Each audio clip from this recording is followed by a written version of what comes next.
A luz de velas deveria suavizar as aparências, nos fazer parecer a família perfeita de uma revista. Estávamos interpretando nossos papéis, como sempre fazíamos. O cheiro de frango assado misturado com o perfume floral forte demais da minha mãe preenchia a sala de jantar. Meu pai, com seus movimentos lentos e ensaiados, completava a taça de vinho de todo mundo, enquanto minha irmã Clara descrevia, toda animada, um novo projeto em sua agência de design. Eu os observava, sentindo aquele nó antigo e familiar se apertando no meu estômago. Eu sabia que tudo aquilo era um show, o aperitivo antes de me servirem o prato principal, um pedido de dinheiro. Mas dessa vez, a fachada não apenas rachou, ela se estilhaçou. Minha mãe pousou a taça de vinho na mesa, e o clique foi como um tiro no silêncio tenso. Seu olhar se desviou do sorriso radiante de Clara para mim, e sua expressão azedou para algo frio e desdenhoso. Antes de entrarmos em tudo isso, me faça um favor e curta este vídeo. Se inscreva no canal e me diga nos comentários de onde você está assistindo. Você não serve nem para carregar a bolsa dela, ela disse. Sua voz era baixa, mas cortou a sala como um caco de vidro. Olhei para o meu pai, minha última linha de defesa. Ele não disse uma palavra, apenas fez um aceno de cabeça, leve e deliberado, selando o julgamento dela. E a Clara? Ela apenas sorriu.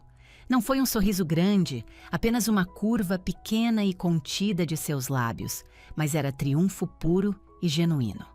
Naquele único momento, tudo se quebrou. Todos os anos sendo o apoio silencioso, o caixa eletrônico da família, a invisível, tudo se fundiu em um único e agudo ponto de clareza absoluta. Minhas mãos, que tremiam levemente, ficaram perfeitamente imóveis. Levantei o olhar do meu prato intocado, encarei os olhos da minha mãe e falei no silêncio que zumbia. Então peçam para a Clara pagar o financiamento da casa de vocês. Podem me chamar de Ana. Meu nome completo é Ana Santos, tenho 29 anos e sou enfermeira do Pronto Socorro no Hospital Geral da Zona Norte, em São Paulo. Minha existência é ditada pelos plantões de 12 horas, um inferno controlado de monitores apitando, o chiado do oxigênio e a ansiedade constante e pulsante das decisões de vida ou morte. Eu sobrevivo de café requentado e das barrinhas de proteína que encontro amassadas no fundo da minha bolsa. O jantar geralmente é algo de micro-ondas, comido em pé, debruçada sobre o balcão da cozinha às 11 da noite, exausta demais para sequer sentar. No meu mundo, um plantão decente significa que não perdemos ninguém que não deveríamos ter perdido. Um plantão ótimo significa que alguém que estava por um fio consegue sair andando e ver sua família novamente. Já segurei as mãos de estranhos enquanto eles davam seu último suspiro, e fui o primeiro rosto que uma pessoa viu ao lutar para voltar da beira do abismo. No pronto-socorro, eu faço a diferença. Minhas habilidades, meu julgamento, minha própria presença, tudo isso significa algo crucial. Mas em casa, no apartamento minúsculo e silencioso que luto para pagar, sou apenas a Ana. E na casa dos meus pais, o lugar onde cresci, sou algo muito menor. Sou uma nota de rodapé, o fantasma no retrato de família. A evidência está estampada por todas as paredes. O corredor principal, a primeira coisa que qualquer um vê ao entrar, é um santuário para minha irmã mais nova, Clara. Começa com a medalha de presença nota 10 do jardim de infância. Progride para uma foto dela aos 8 anos, em uma fantasia brilhante de patinação, sorrindo radiante após sua primeira competição. Depois, há a placa de aluna de honra do ensino médio, sua foto como capitã do time de vôlei e o retrato enorme e lustroso dela sendo coroada rainha da gincana do colégio. Seu diploma de design gráfico de uma faculdade de artes conceituada está pendurado no lugar mais proeminente, bem ao lado de uma foto profissional de seu primeiro emprego em uma agência badalada do centro. Cada pequena vitória, cada única conquista é meticulosamente documentada e exibida como uma relíquia sagrada. Minha vida, no entanto, não existe naquelas paredes. Meu diploma de enfermagem, o auge de 4 anos de noites, em claro movidas à cafeína e estágios clínicos emocionalmente exaustivos, está enrolado num tubo de papelão no meu antigo armário, enfiado atrás de uma caixa de roupas de inverno. O prêmio de enfermeira do ano que recebi do hospital está no meu armário do trabalho. Não há uma única foto da minha formatura. Meus pais estavam lá, claro, mas disseram que a bateria da câmera tinha acabado. Lembro-me distintamente da minha mãe passando a recepção inteira, encurralando um amigo da família para se gabar do estágio que a Clara estava prestes a começar. Isso não era uma dinâmica nova, era o alicerce da nossa família.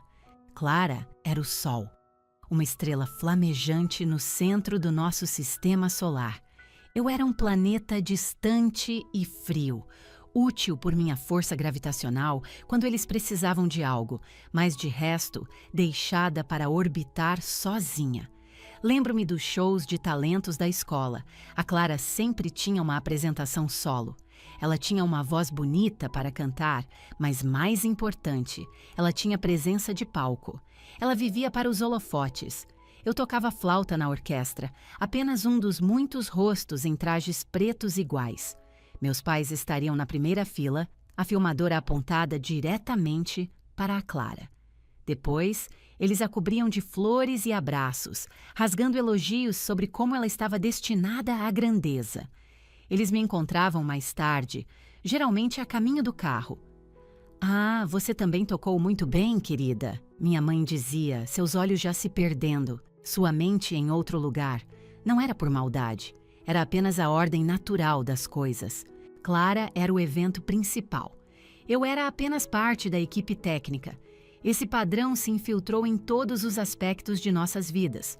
Quando eu tinha 17 anos, meu projeto de ciência sobre a resistência de bactérias do solo local a antibióticos ganhou a feira estadual. Eu tinha investido meses naquilo. Lembro-me da emoção absoluta quando chamaram meu nome. O peso da medalha que penduraram no meu pescoço. Corri para casa, explodindo para compartilhar a notícia. Entrei e encontrei minha mãe em pânico total. Clara, que tinha 15 anos, tinha sido pega saindo escondida para ir a uma festa e estava de castigo por 1 mês. A casa inteira foi consumida pelas consequências do drama da Clara. Seus gritos, seu choro, os longos e arrastados sermões dos meus pais. Minha medalha de ouro nunca saiu do meu bolso. No dia seguinte, o momento tinha passado, perdido sob a avalanche da crise adolescente da Clara. Clara era a artista, a socialite, a que tinha brilho. Eu era a prática, a estável, a confiável. Isso não eram elogios, eram os títulos dos meus cargos. A Ana resolve, meu pai dizia quando o Wi-Fi caía ou o carro fazia um barulho estranho. Pergunta para a Ana.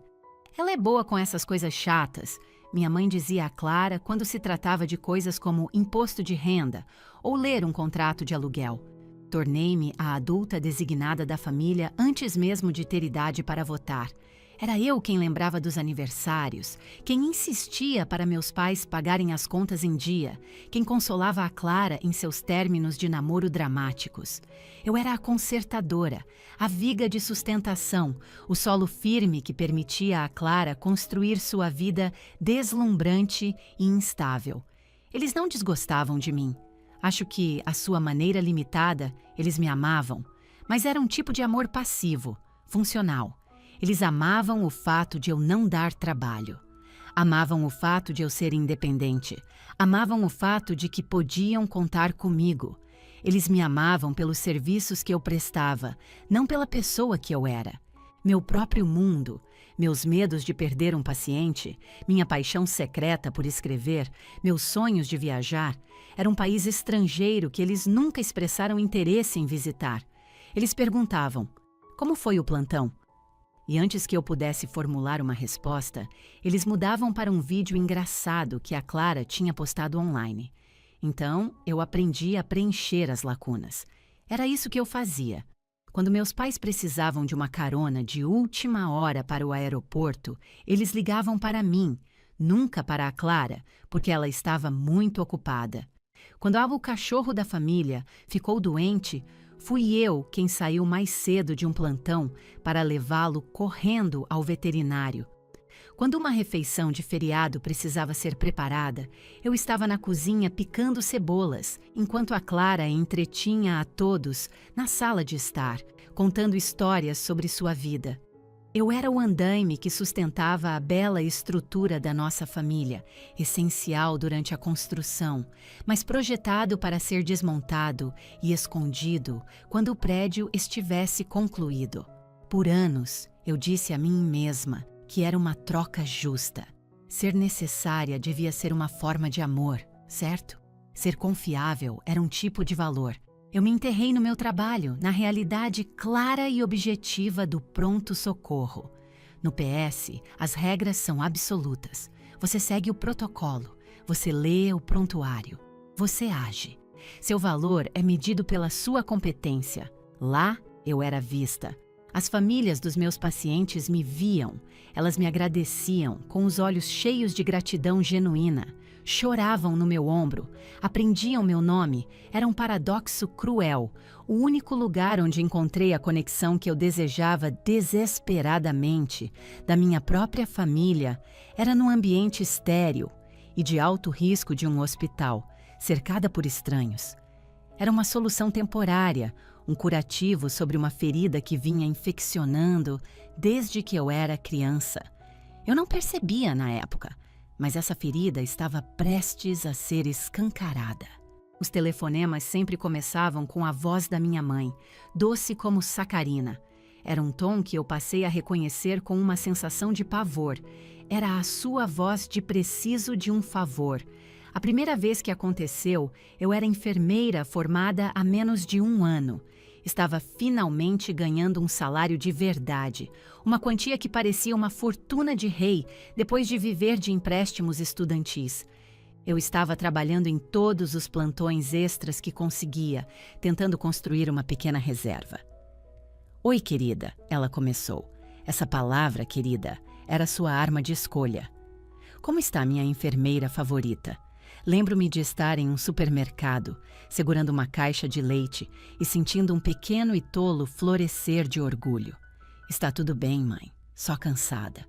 "Ah, eu sei que você trabalha tanto", ela arrulhou, uma aula magna em empatia performática. Então veio a virada. "Escuta, meu bem, seu pai e eu estamos num pequeno aperto. A conta do seguro do carro venceu e é um pouco mais do que tínhamos planejado. Estávamos pensando, talvez você pudesse nos ajudar só até o mês que vem. A gente te paga direitinho." Eu congelei. Eu tinha cerca de R$ 4.000 na minha poupança. Era o máximo de dinheiro que eu já tive. Era meu colchão, minha segurança. "Não sei, mãe. As coisas estão apertadas para mim também." A doçura em sua voz azedou instantaneamente. "Ah, bem eu só presumi, com seu novo emprego e tudo. Estamos tão orgulhosos. Somos família, Ana. Família se ajuda. Não estaríamos pedindo se não fosse importante. A culpa era um peso físico, era a moeda da nossa casa, e eu estava perpetuamente no vermelho. Imaginei o carro dele sendo guinchado, imaginei a vergonha. Quando desliguei, eu tinha concordado em mandar o dinheiro para eles. Todo ele. Eles nunca me pagaram de volta. Quando toquei no assunto, alguns meses depois, minha mãe fingiu confusão. "Ah, querida, não seja tão materialista. É família. No fim, tudo se acerta." Foi assim que começou. Só desta vez se tornou um tema recorrente. Minha conta poupança se tornou o caixa 2 pessoal deles. No início, era administrável. R$ 100 para uma conta de gás alta. 200 porque o aquecedor de água quebrou. Mas os pedidos aumentaram. Cerca de 1 ano na minha carreira, meu pai me chamou para conversar, usando o mesmo rosto sério e desapontado que ele usava quando eu tirava um B no colégio. "Ana, sua mãe e eu estamos preocupados com o financiamento da casa", ele disse com a voz grave. Com o IPTU subindo, estamos lutando para manter a cabeça fora d'água. Não podemos perder esta casa. É o nosso legado. Ele fez uma pausa, deixando a gravidade emocional de suas palavras assentar. Você vive de forma tão simples. Você não tem sua própria família. Achamos que é hora de você começar a contribuir com um valor fixo todo mês. É a coisa responsável a se fazer. Não era uma pergunta. Era uma ordem embrulhada no disfarce de sabedoria paterna. Ele fez parecer que eu era uma adolescente inconsequente, e esta era minha chance de provar que era uma adulta, apesar do fato de eu já estar trabalhando 60 horas por semana e pagando todas as minhas próprias contas. Eu tinha 25 anos e estava sendo coagida pela culpa a pagar o financiamento dos meus pais. Eu disse sim, que escolha eu tinha. Dizer não significaria suportar semanas de tratamento de silêncio, de ser chamada de ingrata e egoísta. Então, todo mês, uma fatia substancial do meu salário era transferida automaticamente para a conta deles. Eu dizia a mim mesma que era meu dever. Depois vieram as emergências da Clara, que eram frequentes e sempre fabricadas. Ela era designer gráfica freelancer, uma carreira que aparentemente exigia muitos aparelhos caros e um guarda-roupa à altura. Ela vivia cronicamente além de suas posses. Um mês, ela não conseguiu pagar o aluguel. Tinha gastado demais num festival de música no fim de semana. Ela me ligou soluçando. "Ana, meu senhorio vai me despejar. Não posso contar para a mamãe e o papai. Eles vão me matar." Então eu paguei o aluguel dela. Outra vez, ela estourou o cartão de crédito em um notebook de grife e não conseguia pagar o mínimo da fatura. Minha mãe me ligou. "A Clara está arrasada, Ana. Você sabe como ela fica. A imagem dela é tão importante para a carreira. Você não pode ajudá-la só desta vez? Ela promete que vai aprender a lição." Eu mandei o dinheiro. A frase "me pagar de volta" nunca era dita. Era sempre ajudar. Eu era a responsável, a estável. Eu era o amortecedor financeiro da família. Mas você não agradece a um amortecedor. Você apenas espera que ele faça seu trabalho. Minhas contribuições eram simplesmente esperadas, absorvidas pelas finanças da família como se fossem uma conclusão inevitável. A parte mais cruel era a total falta de reconhecimento. Eu transferia alguns milhares de reais para meu pai cobrir uma emergência dentária, um pagamento que significava que eu comeria miojo na última semana do mês. Sua única resposta seria uma mensagem de texto. Ok. No dia seguinte, minha mãe ligava para reclamar que eu não tinha visitado e se eu tinha alguma ideia do quanto isso feria os sentimentos deles. Eles podiam pegar meu dinheiro, mas não conseguiam ver o sacrifício. Não conseguiam ver os plantões extras, os planos cancelados com amigos, o carro popular com 10 anos de uso que eu continuava dirigindo porque a entrada de um novo era um sonho impossível. Minha vida era uma paisagem de esperanças adiadas. Eu via anúncios de viagens para Espanha ou Itália e sentia um desejo agudo e doloroso. Mas uma viagem como essa equivalia a 3 meses do financiamento dos meus pais. Eu navegava por anúncios de imóveis, sonhando com um pequeno apartamento que eu pudesse chamar de meu. Mas a entrada era uma fantasia, quando eu também estava pagando pelo seguro do carro da Clara. Meu apartamento era uma coleção de móveis usados e descasados. Meu sofá tinha uma mola que te espetava nas costas se você sentasse errado. Eu estava despejando meus recursos para manter a vida suburbana confortável deles. A casa bonita, o SUV novo, os jantares fora, enquanto a minha parecia presa no ponto morto. Eu vivia como uma estudante em dificuldades, mesmo sendo uma enfermeira de pronto-socorro com uma renda mais do que respeitável. A conta nunca fechava. Meu salário caía e eu imediatamente o dividia, enviando fatias para meus pais, para a Clara, para a companhia de luz de uma casa em que eu não morava. O que sobrava para mim era apenas o suficiente para sobreviver. Eu tentava enquadrar isso como amor. Dizia a mim mesma que era isso que uma boa filha fazia. Mas no fundo, uma amargura fria estava criando raízes. Parecia menos com família e mais com um contrato de serviço, um em que eu era a única pagando as taxas. Eu não era uma pessoa. Eu era um recurso, um poço do qual eles podiam tirar água à vontade, sem nunca se darem ao trabalho de verificar se estava secando. E o custo não era apenas meu dinheiro, era meu futuro. A lanchonete do hospital fervilhava com seu caos habitual na hora do almoço.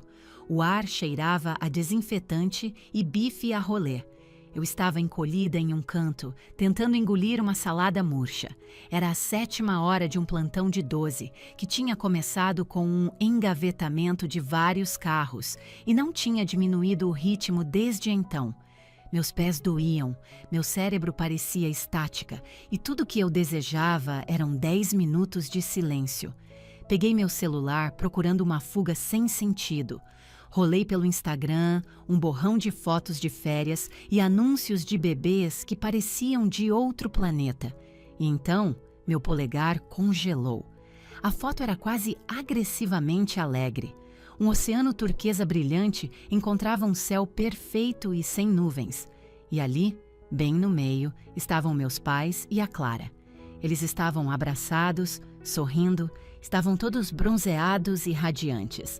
Mamãe usava um chapéu grande e flexível, e papai vestia uma camisa floral barulhenta, parecendo mais despreocupado do que eu o via há uma década. Clara estava entre eles, segurando um coquetel com um pequeno guarda-chuva de papel, parecendo ter saído de um folheto de resort. Eles pareciam tão felizes, uma família perfeita e feliz. O ar foi arrancado dos meus pulmões. Li a legenda da Clara. Uma escapada em família mais que merecida para o paraíso. Me sentindo abençoada por esse tempo juntos em Porto de Galinhas, escapada em família. As palavras ricochetearam dentro do meu crânio. O barulho da lanchonete se transformou em um zumbido abafado.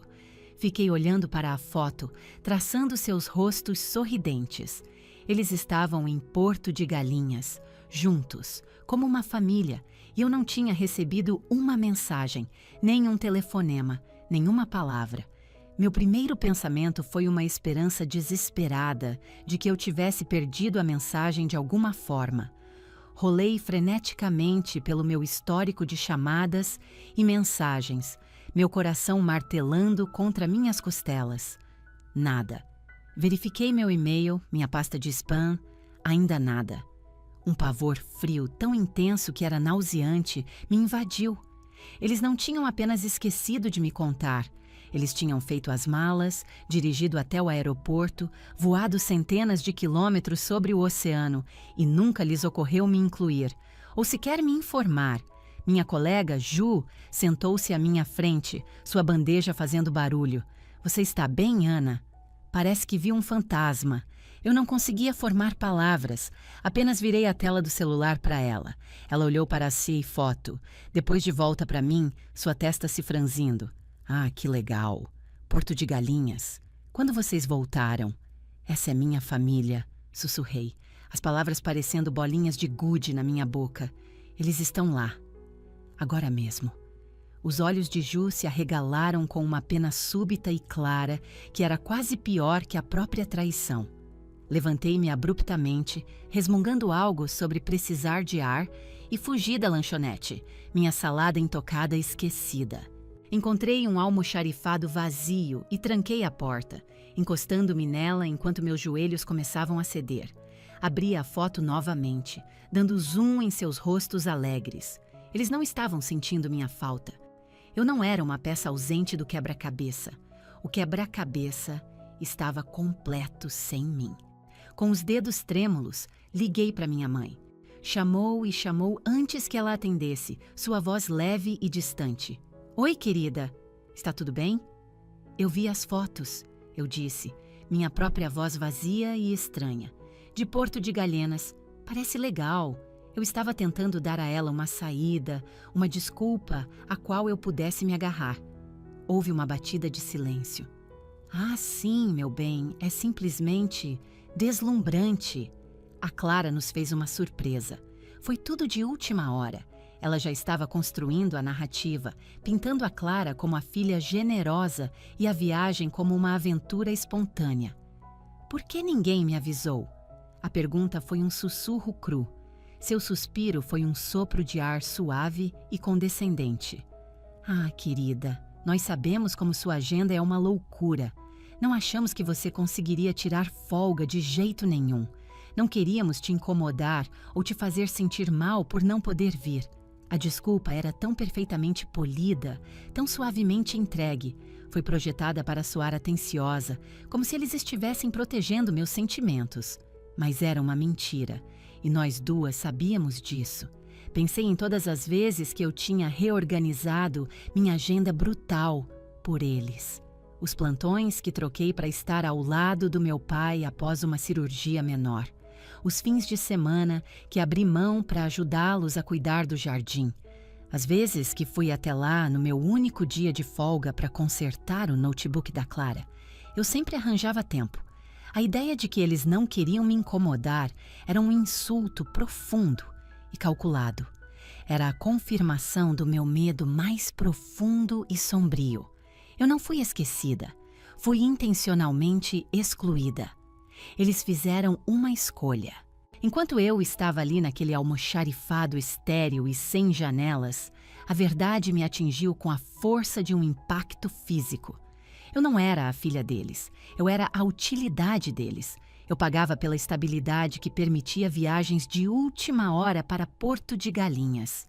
Meu dinheiro, o dinheiro que eu ganhava durante aqueles plantões exaustivos que eles alegavam me deixar ocupada demais, quase certamente pagou por aquelas passagens de avião, por aquele resort à beira-mar, pelo ridículo guarda-chuva no coquetel da minha irmã.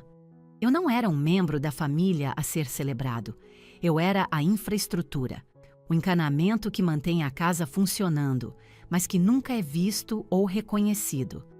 Você não leva o encanamento nas férias. Eu preciso ir, eu disse, minha voz quebrando. Código azul. Desliguei antes que ela pudesse responder.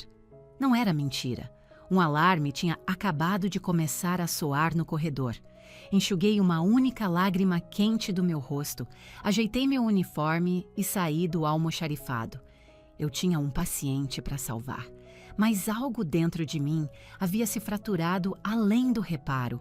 O ressentimento silencioso que eu vinha nutrindo por anos não era mais silencioso. Era uma ferida aberta e gritante. A ilusão do dever familiar havia sido vaporizada, e tudo o que restava era o fato frio e duro da traição deles. Um mês se passou. O bronzeado de Porto de Galinhas desbotou, mas a frieza entre minha família e eu permaneceu. Tornei-me distante, educada. Atendia às ligações deles, mas as mantinha breves. Parei de oferecer ajuda e eles, sentindo uma barreira nova e desconhecida, pararam de pedir. Era uma guerra fria travada com frases curtas e mensagens ignoradas. Eu dizia a mim mesma que a distância era saudável, mas uma parte tola de mim ainda esperava por um pedido de desculpas que eu sabia que nunca viria. Acabei na casa deles em uma tarde de sábado, atraída por um senso de obrigação persistente e tóxico. Minha mãe havia ligado com a voz estranhamente tensa, dizendo que precisava de ajuda para organizar papéis financeiros antigos para o contador deles. Eu fico tão perdida em todos esses números, Ana. Você sempre foi tão boa nisso. Era o roteiro antigo, e eu, como uma idiota, caí, pensando que talvez essa fosse a tentativa dela de um ramo de oliveira. A mesa da sala de jantar era uma zona de desastre de pilhas de papel, extratos bancários, declarações de imposto de renda antigas, recibos amassados. O ar cheirava a poeira e arrependimento velho. Sentei-me e comecei a organizar, grata pela tarefa mecânica. Enquanto trabalhava em uma pilha de correspondência do último ano, minha mão parou em um envelope grosso de uma grande empresa de crédito estudantil. Estava endereçado a Clara. Carimbado na frente em tinta vermelha forte estavam as palavras "totalmente pago". Uma onda de alívio genuíno me invadiu. Bom para ela. Eu sabia que a dívida estudantil dela tinha sido uma fonte enorme de ansiedade. Eu estava prestes a colocá-lo em uma pilha para os arquivos da Clara, quando notei que era um extrato de quitação final. A curiosidade me venceu. Percorri a página com os olhos e meu olhar se fixou em uma pequena caixa rotulada Conta de Origem do Pagamento. E então meu mundo entrou em uma espiral nauseante. O número da conta listado não era o dela, era o meu. Os 4 últimos dígitos estavam gravados a fogo na minha mente por anos de uso do Internet Banking. Lá estava, preto no branco, ligando minha conta bancária à dívida dela. Tinha que ser um engano, um erro de digitação. Mas meu coração já havia começado uma batida frenética e doentia contra minhas costelas. Mantive minha voz estranhamente calma, uma habilidade que eu havia aperfeiçoado no pronto-socorro. "Mãe", eu disse, segurando a carta, "o que é isso?" Ela olhou, sua expressão mal mudando. Não havia surpresa, apenas uma irritação plana e branda, como se eu tivesse descoberto uma conta que ela pretendia esconder. "Ah, isso", disse ela, acenando com a mão com desdém. Nós finalmente resolvemos isso para a Clara. Que alívio tirar esse peso das costas dela. A palavra nos pairava no ar como gás venenoso. "Nós não resolvemos", eu disse, minha voz perigosamente baixa. "Eu resolvi. Este é o número da minha conta bancária. Eu paguei por isso." Ela finalmente largou seus papéis e me deu um olhar cansado e condescendente. "Ana, não seja tão dramática. Claro que usamos sua conta." A Clara estava tão estressada com essa dívida. Estava a impedindo de progredir. "Você é estável. Você tem aquele bom emprego no hospital. Você podia arcar com isso." A naturalidade de sua confissão era de tirar o fôlego. Não havia vergonha, nem culpa, apenas uma justificativa fria e pragmática. Ela falava como se meu salário, minha segurança financeira, meu futuro, fossem todos apenas ativos no portfólio da família, para serem movimentados como ela e meu pai bem entendessem. "Vocês roubaram de mim", eu disse, as palavras soando pesadas e estranhas. "Vocês entraram na minha conta bancária e configuraram pagamentos sem a minha permissão. Isso é roubo." Seu rosto endureceu. A máscara materna e suave se dissolvendo para revelar algo afiado e feio. "Isso é uma coisa nojenta de se dizer. Somos uma família. Nós nos apoiamos." "Você está sendo incrivelmente egoísta, Ana." Lá estava. A palavra com E. A arma suprema deles. Aquela que sempre fora capaz de me reduzir a uma poça de culpa. Por toda a minha vida, ser chamada de egoísta era minha criptonita. Mas desta vez, nem sequer doeu. Foi como uma bolinha de chumbinho atingindo uma parede de tijolos. A viagem a Porto de Galinhas tinha sido a primeira rachadura no meu condicionamento. Esse roubo calculado e de longo prazo, foi a marreta que o quebrou completamente. Os anos me sentindo usada e invisível se fundiram em um único ponto de raiva fria e dura como diamante. Naquela noite, fui para casa e fiz o que deveria ter feito anos antes. Tornei-me minha própria perita contábil. Acessei o portal do meu banco online com uma cafeteira de café acre fervendo ao meu lado. Abri uma planilha e comecei a cavar. Voltei anos em cada extrato, cada transferência. Fui metódica. Criei colunas. Financiamento da casa, contas de consumo, emergências da Clara, consertos do carro, contas médicas e uma nova e nauseante coluna, empréstimo estudantil da Clara. Por horas, inseri datas e números, observando com horror crescente o total geral no final da tela subir cada vez mais. Os pagamentos automáticos para a empresa de crédito estudantil estavam cripticamente rotulados, como PGTO Educ. Um detalhe que eu nunca me preocupei em questionar, assumindo que era apenas parte do fundo geral de apoio familiar que eu estava sangrando. Quando finalmente terminei, o sol estava começando a pintar o céu escuro de São Paulo em tons de cinza. Fiquei olhando para a tela, meus olhos ardendo. O número no final zombava de mim. R$ 258 mil. Não era apenas dinheiro. Era a entrada do apartamento que eu nunca compraria. Eram as viagens que eu nunca fiz. Era a aposentadoria que eu não estava construindo.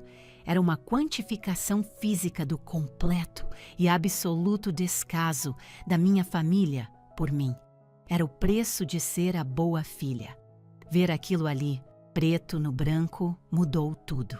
A dor emocional na qual eu estava me afogando por anos agora tinha uma forma concreta. Não era mais um sentimento de ser usada, era um fato documentado. E enquanto eu estava sentada ali no silêncio da madrugada, observando aquele número brilhar no escuro, a dor começou a se transformar em outra coisa. Não era mais apenas raiva, era determinação. A vítima se foi. Uma estrategista estava tomando seu lugar e ela estava apenas começando a fazer um plano. O primeiro passo foi a coisa mais fácil e, ao mesmo tempo, a mais difícil que eu já fiz. No dia seguinte em que descobri o alcance total e assustador da sangria financeira, entrei no meu banco. Sentei-me com uma gerente, uma mulher prática chamada Sônia, e comecei a desmontar sistematicamente a prisão financeira que minha família havia construído ao meu redor. Preciso encerrar esta conta corrente e abrir uma nova, eu disse, com a voz firme. E preciso bloquear todas as transferências automáticas originadas da conta antiga, com efeito imediato. Sônia ergueu os olhos do teclado. Claro, sua conta foi comprometida. Sim, eu disse, a palavra com gosto de ferrugem. Foi. 1 hora depois, saí com um novo cartão de débito e um novo número de conta que pertencia apenas a mim. Fui para casa e passei as 2 horas seguintes atualizando meticulosamente minhas contas de verdade. Meu aluguel, meu carro, meu seguro. Os únicos pagamentos automáticos que não restabeleci foram os para a empresa de financiamento dos meus pais, a companhia de energia deles e o insidioso PGTO Educ, que vinha sugando meu futuro. A sensação foi ao mesmo tempo aterrorizante e libertadora, como pular de um avião e confiar que você dobrou seu próprio paraquedas corretamente. Então, me preparei para o semana-guerra. Fui a uma gráfica e copiei cada extrato bancário, mostrando uma transferência para minha família. Imprimi a confirmação de quitação do empréstimo estudantil da Clara, usando um marca-texto amarelo para circular o número da minha conta. Imprimi a planilha que criei com o total final de R$ 258.450,25 brilhando na parte inferior. Organizei tudo em uma pasta preta fina. Era minha evidência, minha declaração de independência. A primeira semana foi silenciosa, a calma sinistra antes do furacão. A ligação veio exatamente 9 dias depois que eu fechei a conta. Era minha mãe, sua voz uma performance enjoativamente doce de preocupação. Oi, querida, ela chilreou. Acabei de receber o e-mail mais estranho da empresa do financiamento. Diz que o pagamento foi recusado. Deve haver algum problema no sistema deles. Você sabe como eles são. Você poderia ligar para eles e resolver isso? Respirei fundo e devagar. No passado, isso teria me causado um choque de pânico puro. Eu teria me desculpado profusamente e me apressado para consertar. Agora, tudo o que eu sentia era uma calma fria e clara. Acho que não é um problema no sistema, mãe. Uma pausa. A doçura evaporou. O que você quer dizer, querida? Você esqueceu de transferir o dinheiro? Não, eu disse simplesmente. Eu não esqueci. Bem, seja o que for, você precisa consertar. Eles vão cobrar uma multa por atraso. Seu tom era afiado, impaciente. Tenho certeza que vão, eu disse. O silêncio que se seguiu foi denso com sua confusão e fúria crescente. Ela não estava acostumada com isso. Eu estava me recusando a desempenhar meu papel designado. Ela desligou. 2 dias depois, meu pai ligou. Sua abordagem era toda de autoridade patriarcal e severa. Ana, sua mãe me disse que há algum problema com o financiamento. Isso não é um jogo.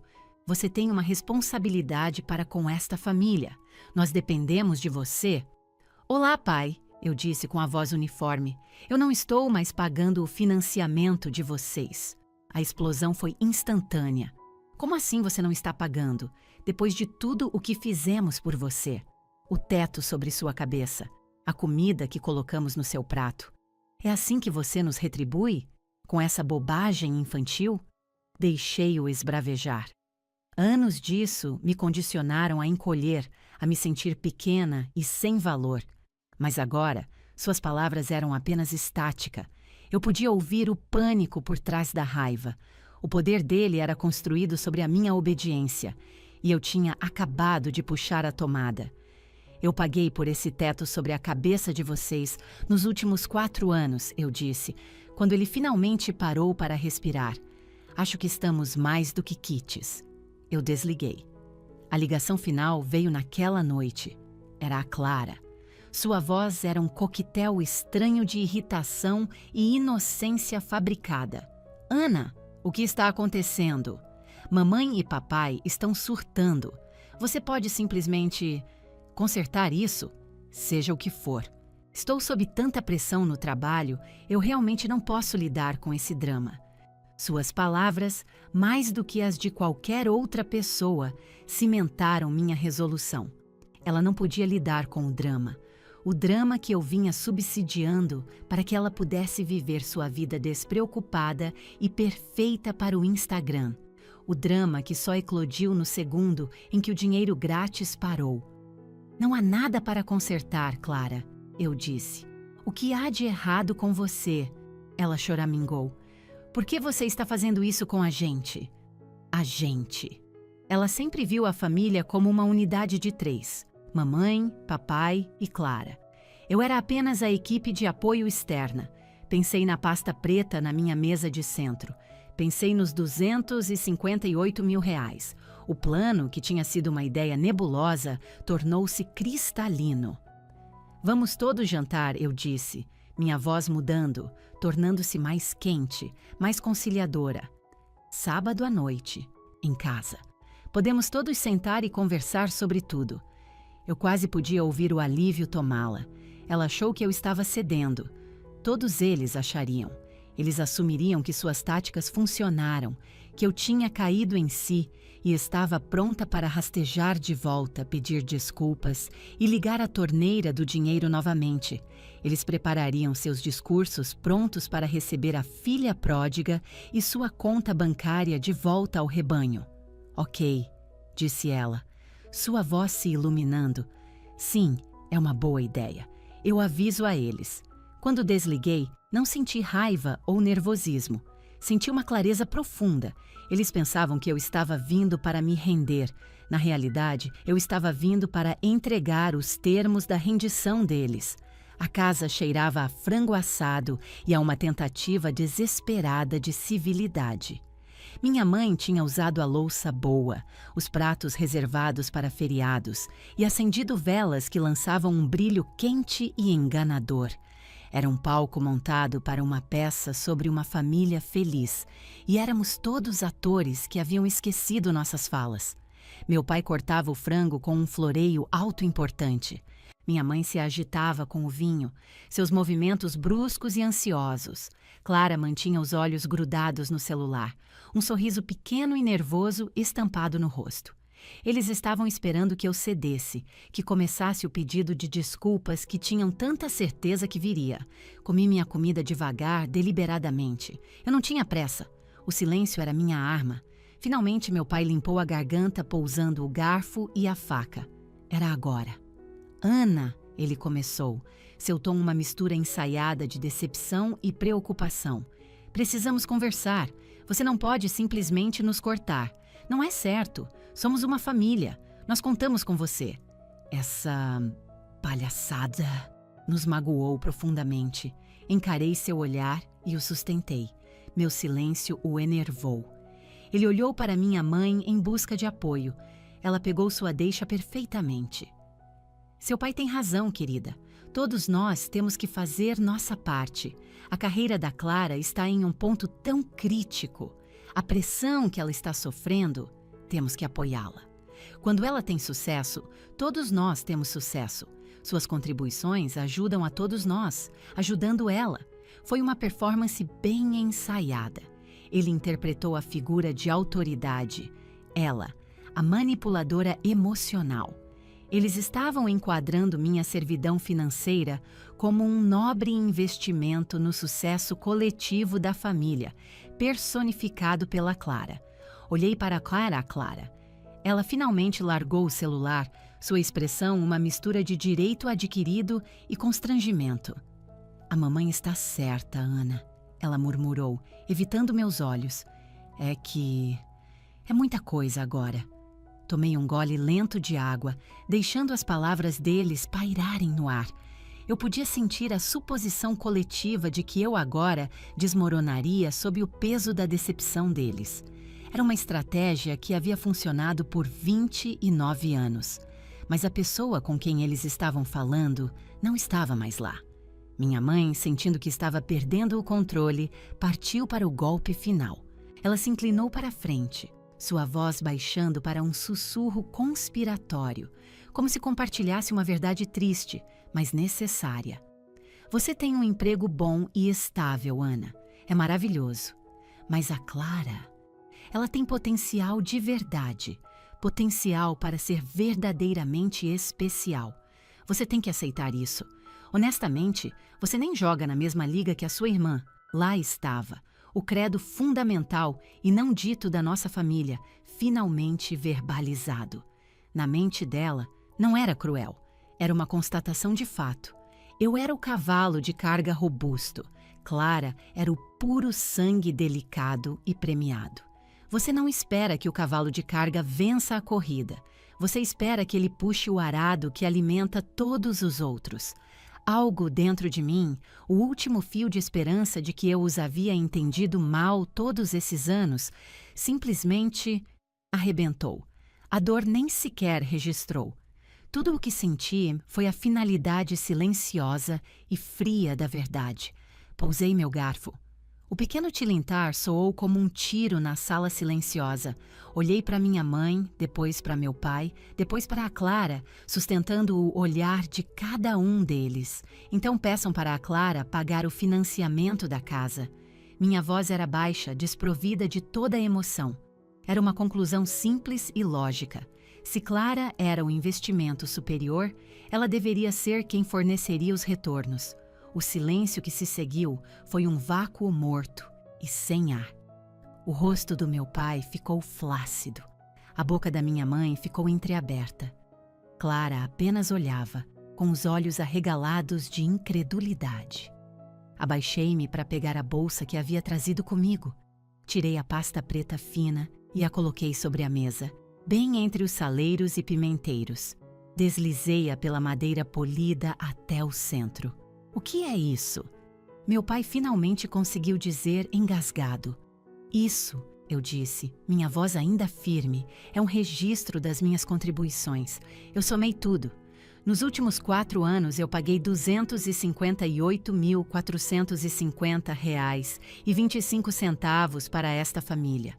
Isso inclui o financiamento com o qual vocês contam comigo, suas contas de consumo, as contas do dentista do papai, a dívida do cartão de crédito da Clara e, claro, a quitação total do empréstimo estudantil da Clara, que vocês resolveram usando minha conta bancária, sem meu conhecimento. Deixei os números pairarem no ar. R$ 258 mil. Era tangível. Não era mais um conceito vago como ajudar. Era um valor com um cifrão e uma vírgula. Era a verdade, impressa em preto e branco, sentada no meio do jantar perfeito deles. A ilusão estava prestes a detonar. A pasta repousava sobre a mesa como uma bomba-relógio. Clara foi a primeira a falar, sua voz um sussurro engasgado. Ela olhou da pasta para nossa mãe, seu rosto uma máscara de horror crescente. "Mãe? Pai? Do que ela está falando? Meus empréstimos estudantis?" Seus olhos dispararam para mim, suplicantes. "Eu não sabia, Ana. Juro, eu não sabia que eles usaram seu dinheiro. Eles me disseram que fizeram um empréstimo com garantia do imóvel. Disseram que era meu presente de formatura. A negação dela, um choque genuíno, foi uma reviravolta que eu não esperava. Eu havia presumido que ela era uma cúmplice voluntária. Mas vendo-a agora, vendo a traição florescer em seu próprio rosto, percebi que ela também era um peão. O peão mimado e favorecido, mas um peão mesmo assim. Meus pais não apenas me usaram, eles mentiram para ela, construindo o sucesso dela sobre uma fundação do meu sacrifício e da ignorância dela. A compostura da minha mãe se estilhaçou. Você está sendo teatral e cruel. Ela sibilou, sua voz frágil. Famílias compartilham, Ana. Seu dinheiro, nosso dinheiro, é tudo dinheiro da família. Nós o usamos onde era mais necessário. Não, eu disse, minha voz cortando a dela como o bisturi de um cirurgião. Famílias pedem. Famílias agradecem. Elas não roubam. Vocês não compartilharam comigo. Vocês tiraram de mim. Meu pai bateu com o punho na mesa. A louça tremeu. Já chega! Ele rugiu, seu rosto ficando vermelho e manchado. Nós te criamos, nós te alimentamos. Esta casa, esta vida, nós te demos. Ingrata. É isso que você é, uma filha ingrata fazendo birra. A raiva dele não me assustava mais. Suas palavras, que antes podiam me fazer sentir sem valor, agora soavam vazias. Então por que era eu quem estava pagando por tudo? A pergunta foi simples. Desapaixonada. Desmantelou todo o seu argumento. Se eles me deram tudo, por que eu era quem pagava as contas deles? A verdade pairava entre nós, feia e exposta. Estava no silêncio gaguejante do meu pai e no olhar furioso da minha mãe, e estava no rosto de Clara, que havia se desfeito. Lágrimas escorriam por suas bochechas enquanto ela olhava para nossos pais, vendo-os de verdade pela primeira vez. Vocês me deixaram acreditar que eu conquistei isso, ela sussurrou. Ela olhou para mim. Vocês me deixaram pensar que você estava apenas com ciúmes. Todo esse tempo você estava pagando pela minha vida. O peso de suas roupas de grife, seu apartamento no centro, sua existência livre de dívidas, pareceu desabar sobre ela de uma só vez. Sua vida perfeita era uma mentira. Minha mãe tentou uma última e desesperada cartada. Fizemos isso por você, Clara, para que você não tivesse que lutar. A Ana é forte, ela aguenta. Você é mais sensível. Mas suas palavras eram veneno. Ela acabara de confessar uma vida inteira de favoritismo calculado, de ver uma filha como uma ferramenta e a outra como um tesouro. Eu não precisei dizer mais nada. Levantei-me. Minhas pernas estavam firmes. O financiamento para agora, eu disse, minha voz cortando a sala. As contas, os cartões de crédito, tudo acabou. Vocês estão por conta própria. Minha mãe ofegou. Meu pai, caído em sua cadeira, apenas balançou a cabeça murmurando. Depois de tudo o que eu fiz. Clara ergueu o olhar, seu rosto uma confusão de lágrimas e pânico. Ana, espere, por favor, ela sussurrou. Não vá. Podemos consertar isso. Olhei para minha irmã, a mulher cuja vida eu havia financiado sem saber. Por uma fração de segundo, vi um vislumbre da garotinha que costumava me seguir pelo quintal. Mas ela se fora. Não, Clara, eu disse, minha voz gentil, mas firme. Você pode consertar isso. Virei-me e fui embora. Passei pelo santuário do corredor dedicado às conquistas de Clara e não senti nada. As fotos não tinham poder sobre mim. Ouvi minha mãe chamar meu nome, sua voz aguda e suplicante. Ouvi Clara começar a soluçar. Não olhei para trás. Minha mão se fechou ao redor da maçaneta de latão fria da porta da frente. Era isso. O clique da trava ecoando na rua silenciosa foi o som mais satisfatório que eu já ouvi. O silêncio que se seguiu não era uma arma ou um vazio. Era meu. Era um espaço preenchido com nada além do som da minha própria respiração. Não olhei para trás. Partiu a casa, para os quadrados quentes de luz onde minha família se sentava nas ruínas do mundo que eles construíram. Eles não eram meu problema para resolver. Eu tinha saído do fogo e não tinha a intenção de olhar para trás. Encostada no meu carro velho, peguei meu celular. Abri um aplicativo de imóveis, uma indulgência secreta das últimas semanas. Mudei o filtro de busca de São Paulo para Florianópolis, uma nova cidade, um novo começo. Enquanto rolava por anúncios de apartamentos pequenos e claros que eu agora podia de fato pagar, percebi que não estava chorando, nem estava com raiva. Eu apenas me sentia leve, eu me sentia livre. O peso de R$ 258 mil, o peso de uma vida inteira sendo invisível, finalmente havia sido levantado. O acerto de contas acabou. Minha vida estava apenas começando. Os primeiros meses foram um turbilhão de caixas, papelada e a emoção silenciosa e elétrica de recomeçar. Aceitei um cargo de enfermeira-chefe em um hospital em Florianópolis. Era uma promoção, mais responsabilidade e um salário que me deixou tonta. R$ 25 mil por mês. Era o meu salário, todo ele. Encontrei um apartamento de um quarto em um bairro com ruas arborizadas e uma cafeteria na esquina. Tinha janelas enormes voltadas para o leste e toda manhã o sol inundava minha sala de estar. Comprei móveis novos, um sofá cinza macio, sem molas escondidas, uma mesa de jantar de madeira maciça com 4 cadeiras, embora eu geralmente comesse sozinha. Cada peça era algo que eu havia escolhido, pago com dinheiro que eu ganhei e pela primeira vez mantive. Não tive notícias da minha família. Eu havia bloqueado seus números e apagado seus endereços de e-mail. Mas as notícias, como a água, encontram seu caminho pelas frestas. Minha tia, a irmã mais boazinha da minha mãe, ligou um dia para saber como eu estava. Dela, recebi o epílogo. A casa em São Paulo foi para a execução da dívida cerca de 6 meses depois que eu saí. Sem minhas contribuições, eles não conseguiram fazer os pagamentos. Foram forçados a vender e se mudar para um sobrado pequeno e alugado num bairro sem graça. Meu pai, despojado do status que sua casa proporcionava, tornou-se amargo e retraído. Minha mãe, disse minha tia, passava os dias reclamando de seus filhos ingratos. A vida de Clara também havia se desfeito. Seu noivo rico terminou o noivado. Quando a implosão financeira da família ficou clara, a ilusão de seu sucesso sem esforço desapareceu. Ela teve que arrumar um segundo emprego, trabalhando como garçonete nos fins de semana para conseguir pagar as contas. Ouvir tudo isso não me trouxe alegria. Não houve um triunfante "eu avisei". Houve apenas um sentimento silencioso e triste de inevitabilidade.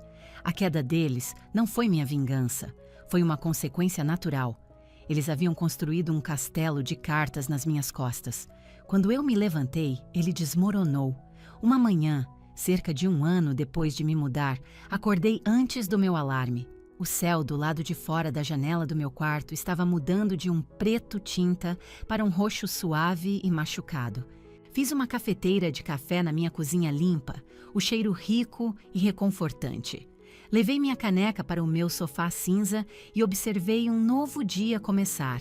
A luz se arrastou pela sala, tocando minha nova estante de livros, minha pequena coleção de plantas e uma foto emoldurada na parede, não da família, mas de mim e alguns amigos novos rindo em uma trilha na Serra Catarinense.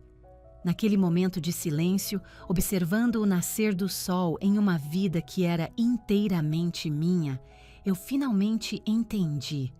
A paz não era algo que eles poderiam ter me dado. Um pedido de desculpas me teria consertado os anos em que fui feita para me sentir pequena. Minha liberdade não estava na ruína ou no arrependimento deles. Nunca foi sobre eles. A paz era o silêncio no meu apartamento antes que o mundo acordasse. Era o gosto do café que eu mesma comprei. Era o sol quente no meu rosto, entrando por uma janela em uma casa que ninguém jamais poderia tirar de mim. Era o poder silencioso que vinha não de consertá-los, mas de ir embora. Era a percepção simples e profunda de que meu valor não era determinado pela minha utilidade para os outros, mas pelo fato da minha própria existência. Eu estava aqui, eu estava inteira, e pela primeira vez na minha vida, eu era mais do que suficiente. Fim da história.